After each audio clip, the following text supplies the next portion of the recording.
Bienvenidos a AgroR, un podcast sobre agricultura regenerativa y el cultivo del algarrobo. Bienvenidos y bienvenidas al episodio número 4 de AgroR, el podcast sobre agricultura regenerativa y el cultivo del algarrobo. Yo soy Carmen y hoy estoy acompañada por Miguel Ángel Gómez, agricultor e ingeniero agrónomo, profesor de la Universidad de Almería, investigador y además fundador, socio y director técnico en el área de agricultura de la Asociación Albelal.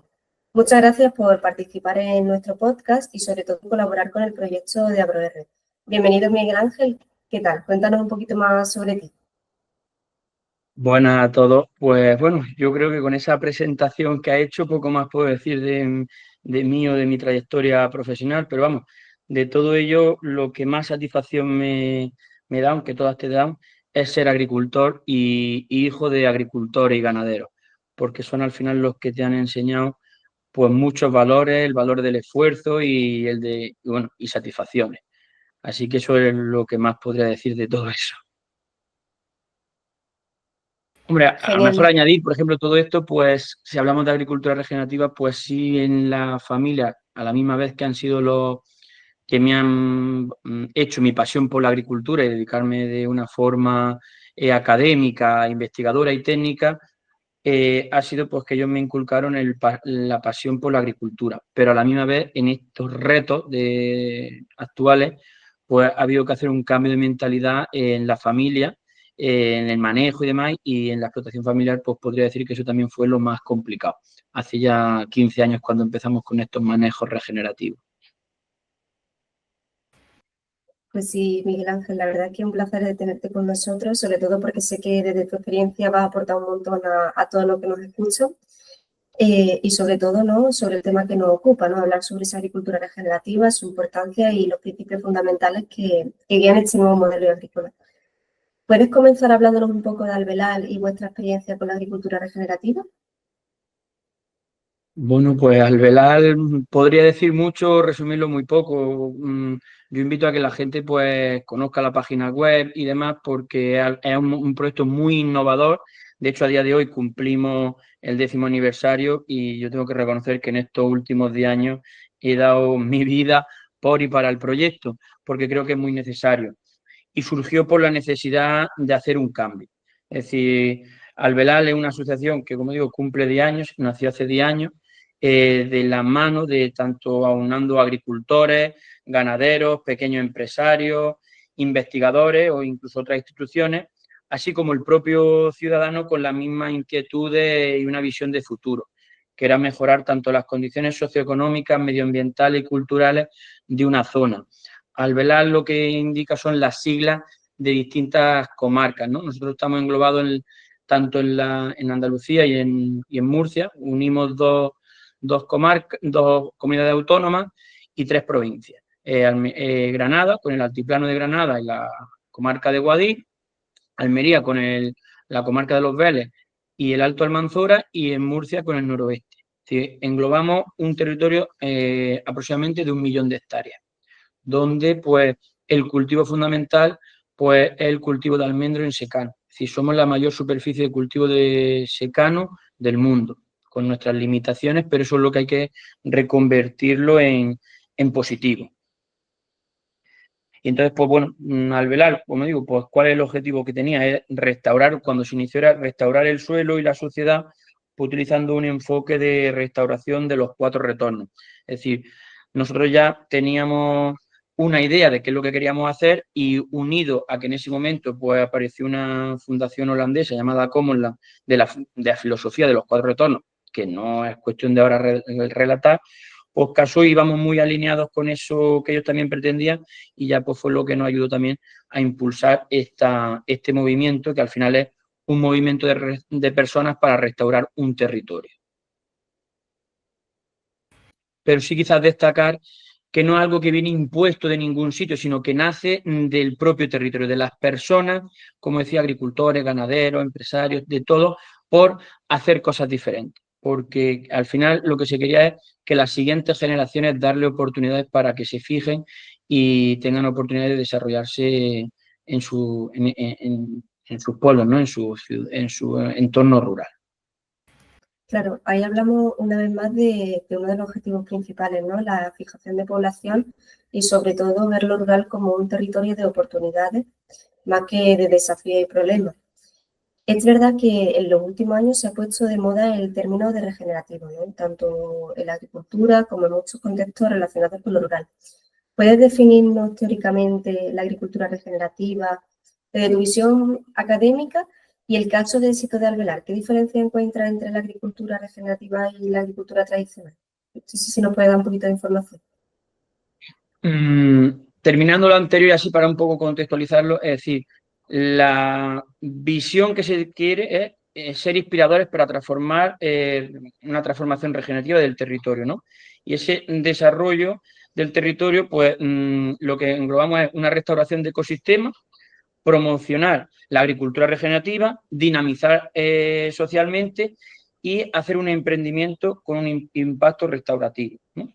Entonces, eso al final se puede hacer de muchas formas. Entonces, es verdad que puede ser difícil a veces de diferenciar qué es una agricultura ecológica, qué es una agricultura biodinámica, ¿no? Qué es una agricultura regenerativa, pero yo lo digo muchas veces, agricultura, solo hay una, que es agricultura con sentido común. Y ahí cuando dice agricultura regenerativa de la agricultura tradicional, matizaría a lo mejor agricultura convencional.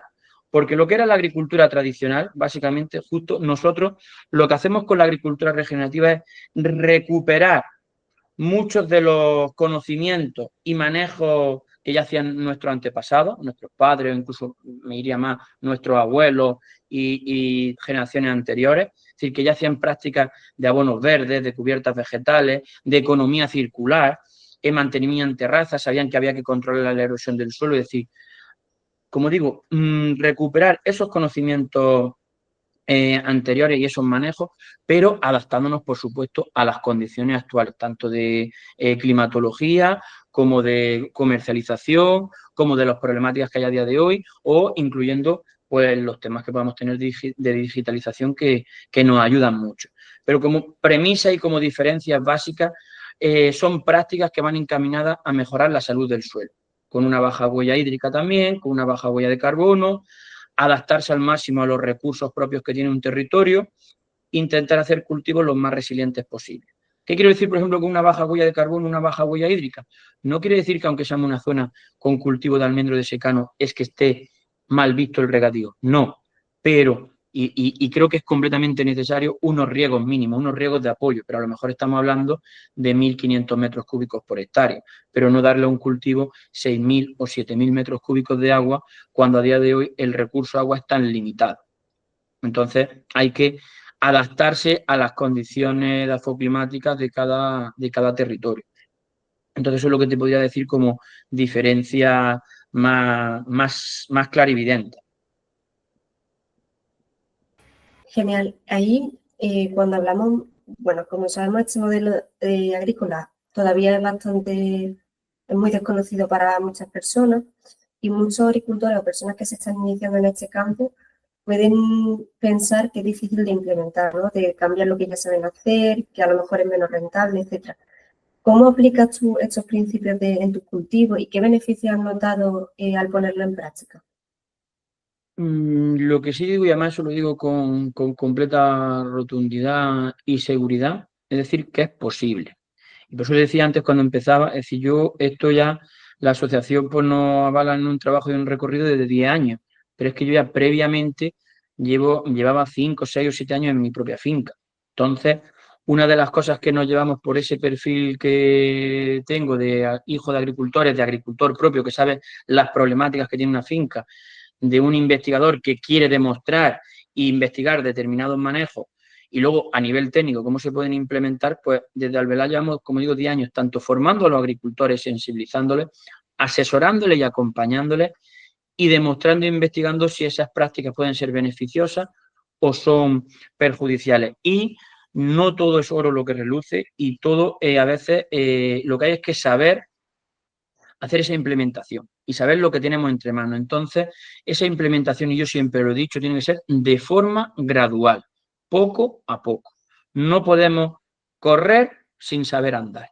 Es decir, y no quiere decir que de labrar 4 y 5 veces al año y luego directamente queramos tener cubierta permanente 24 horas, 365 días del año a toda superficie o no laboreo sin que haya una implementación y de forma gradual, porque hay que acondicionar ese suelo, a incrementar la materia orgánica, a mejorarle la capacidad de infiltrar del agua del suelo, hacer pruebas en pequeñas superficies e ir escalando poco a poco. Lo que sí os puedo decir que cuando se ha hecho eso así de forma gradual, poco a poco, con un asesoramiento experimentado que sabe lo que tiene entre manos, ir haciendo las cosas poco a poco, nunca ha habido ningún problema. Y determinado año, es decir, no hay que encabezonarse y ser demasiado cuadriculado. En años, evidentemente, por ejemplo, de 2 años atrás, donde hemos tenido problemas de grandes sequías aquí, que había sitios en los que no ha llovido ni 80 milímetros al año, pues evidentemente ahí no se puede mantener una cubierta vegetal, ¿vale? Pero sí quiero decir que agricultura regenerativa no solo se relacione directamente con que tienes una cubierta vegetal. En agricultura regenerativa ya hay muchos pasos previos. Es decir, si un agricultor, en vez de labrar de forma perpendicular, vertical, es decir, a favor de pendiente, ya simplemente va haciendo laboreos de forma horizontal, va reduciendo esa intensidad de laboreo a 2 pases muy superficiales al año, va incorporando los restos vegetales, el título de los restos de poda en cultivos leñosos como los nuestros, que eso, por ejemplo, en el cultivo del algarrobo se adapta perfectamente, va incorporando materia orgánica, va dejando ciertos linderos de biodiversidad y va dejando, como digo, poco a poco determinadas franjas de cubierta vegetal, eso es completamente regenerativo. Y a lo mejor habrá un año, como pudo ser el año pasado, que no puede implementar cubierta vegetal, pero está haciendo muchas otras prácticas para mejorar esa salud del suelo, donde pues prime el tema de la gestión del agua, la mejora de la fertilidad del suelo y conservar la biodiversidad. Así que animo, como digo, a que los agricultores no tengan miedo, pero digo, de una forma y tengan acompañamiento. Genial. Sí, es muy importante, y lo hemos visto en episodios anteriores, el dejarse acompañar y sobre todo asesorar, ¿no?, a la hora de iniciar este camino. Y bueno, en el curso también hablamos sobre digitalización. ¿Qué cabida tiene la digitalización y la tecnología en la agricultura regenerativa? ¿Crees que podría ayudar a hacer el negocio mucho más rentable y menos dependiente?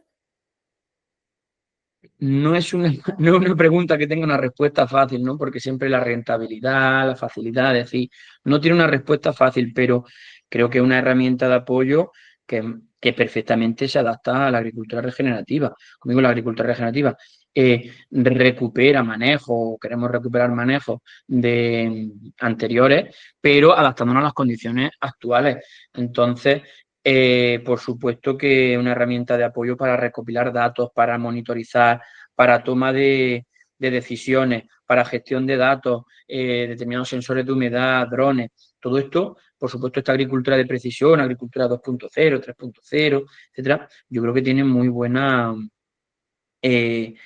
cabida para ayudar al agricultor, pues bueno, sí, hacer las cosas más sencillas, ganar tiempo y ayudar. Y bueno, por supuesto, cuando has dicho el tema de la rentabilidad, algo que es muy necesario es que los agricultores se consideren ciertamente empresarios en el sentido que hay que hacer números.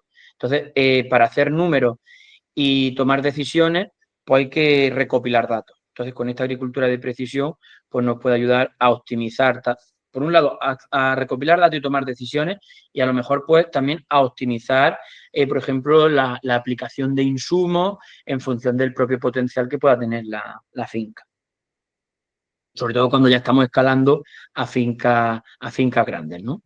Pues que bueno, que los costes de producción se pueden incrementar considerablemente. Claro, Miguel Ángel, yo lo veo también bastante por ese camino, ¿no? Y creo que todos los datos que se puedan recopilar siempre va a ayudar en el camino a iniciar ese proyecto. Como sabes, AgroR, sí, dime.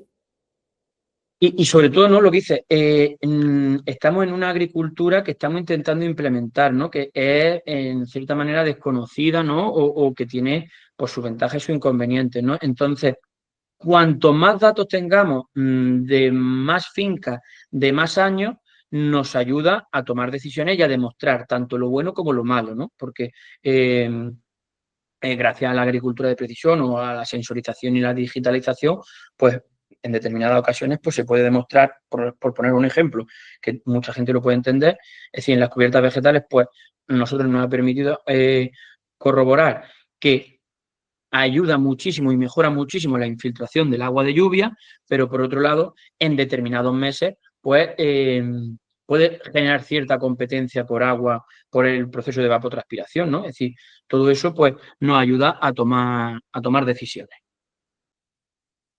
Por otro lado, Miguel Ángel, como sabes, AgroR es un proyecto orientado, ¿no?, a potenciar el cultivo del algarrobo. Y no podíamos dejar hablar de él en esta entrevista. ¿Cómo ves este cultivo y su posible manejo mediante la agricultura regenerativa? Yo os puedo decir que creo que es un cultivo que se puede adaptar perfectamente a prácticas regenerativas. Es un cultivo leñoso, igual que podemos trabajar el almendro, el olivo, el pistacho, y creo que se puede adaptar perfectamente. Yo personalmente no un cultivo en el que tenga un bagaje ni experiencia, igual que en los demás cultivos, sí lo hay, pero sí he tenido varias pequeñas experiencias de apoyo y asesoramiento en la zona de Mallorca, concretamente en Mayor, la finca de un gran empresario que había en aquella zona, y de hecho pues se le ayudó a hacer determinadas prácticas regenerativas y la están implementando. El cultivo del algarrobo, pues bueno, como sabemos, pues tiene unas condiciones de requerimiento de zonas donde no hace excesivamente frío, pero el cultivo se puede adaptar perfectamente a hacer prácticas regenerativas, como digo, de abonos verdes, de triturado de los restos de poda, de reducir la erosión, es decir, que no haya pérdida de suelo, reduciendo las labranzas, fomentando biodiversidad, haciendo islas de biodiversidad o plantación en ribazos, en terrazas, es decir, son cultivos que se adaptan, como digo, como cultivo leñoso perfectamente a prácticas de agricultura regenerativa. Es más adaptarlo, es decir, casi, como digo, en cualquier cultivo de los que he mencionado leñoso, es más mantener esos principios y luego en función de la tipología de finca, de incluso la idiosincrasia y la naturaleza de ese agricultor, de la maquinaria que tiene disponible, le podrá ser más fácil o menos fácil hacer la implementación de prácticas regenerativas, pero factible y viable como cultivo lo es, sin duda. Sí, es un tema que ya abordamos durante el curso, ¿no?, que sobre todo son las condiciones climáticas a las que se enfrenta ese cultivo, ¿no? Siempre recomendando esa orientación más en las regiones mediterráneas. Sin embargo, también hablamos de que no se ha llegado al nivel de domesticación como a lo mejor el almendro o el olivar. ¿Qué oportunidades y qué recorrido le ves desde tu experiencia como técnico para una persona que quiera empezar en este nuevo cultivo o quizás diversificar su explotación? Yo haría a lo mejor más que solo monocultivo del algarrobo, como digo, en las condiciones dafoclimáticas que lo permita la finca, la diversificación. Igual que, porque, por ejemplo, con el almendro se adapta, porque no requiere tampoco una hora frío enorme. Es decir, en zonas con el pistacho no se adaptaría tanto porque el pistacho requiere de más horas frío, pero en zonas de diversificar almendro, algarrobo son zonas de mar. Eso tradicionalmente las conocemos, es decir, en el Levante, condiciones mediterráneas, han convivido el almendro, el algarrobo, el olivo. Entonces, tal vez como, bueno, somos conocedores, esas fluctuaciones que ha tenido el algarrobo de ser ya digo, no conozco demasiado los usos, pero sí somos conocedores que ha sido para alimentación animal. Hubo un pico del garrofín que se puso por las nubes por el tema de la alimentación, como espesante y demás, y muy en repostería. Entonces yo creo que es un cultivo que se adapta muy bien a la diversificación con el almendro. Igual que en otras zonas, pues la unión del almendro y el pistacho pues está yendo muy bien por el tema de la mecanización. Es casi la misma, y luego el solape en cuanto a cuando terminas de un cultivo, continúas con el siguiente en la recolección, y sobre todo la diversificación de riesgos. para, por ejemplo, en la época de floración, pues si tiene un riesgo en el almendro, en esa época no es la del algarrobo, no es la del pistacho, y al contrario, es decir, no ponemos todas los huevos, perdón, en la misma cesta. Hay que diversificar un poco. Y para concluir, Miguel Ángel, ya a modo de resumen, ya le hemos dado a todos los oyentes algunas claves de cuáles son esos consejillos que podrían aplicar. ¿Qué consejo final le darías a aquellos agricultores que están considerando esa transición hacia las prácticas regenerativas, ¿no? ¿Qué pasos pequeños o grandes pueden tomar para empezar a cambiar su forma de trabajar la tierra hacia una más sostenible? Pues yo espero que en esta pequeña intervención hayan aprendido algo y no le haya sido muy aburrido y sobre todo pues los pequeños consejos es que prueben, que se animen, que por supuesto, que si necesitan asesoramiento que lo pidan y se les ayuda, pero pueden empezar, como digo, al principio por romper ese miedo a tener el suelo completamente labrado, es decir, que empiecen a reducir un poco las labranzas, que aporten materia orgánica, que hagan, y lo digo claramente, antes de empezar con cubiertas vegetales y nada, que hagan alguna siembra de abonos verdes con leguminosas y gramíneas en alguna parte de la finca, incluso, como digo, o en una pequeña parte, o en el cultivo del algarrobo, que está como establecido también en calles, pues en una calle sí, en una calle no. Es decir, que hagan esas pequeñas pruebas, que trituren los restos de poda, es decir, si tienen maquinaria disponible, pero sobre todo, como digo, reducir los laboreos, aportar enmiendas orgánicas y hacer la siembra de abonos verdes. Es decir, a una razón de unos 100, 120 kilos por hectárea, mezclando por leguminosas y gramíneas, y que hagan esa prueba y las mantengan durante determinadas épocas del año para ir mejorando la estructura del suelo. Y bueno, y si un año pues muy seco, pues no, pero si años como el que hemos tenido, pues sí le animaría. En definitiva, lo que tenemos que plantearnos es que la explotación agrícola, ¿no?, puede ocasionar efectos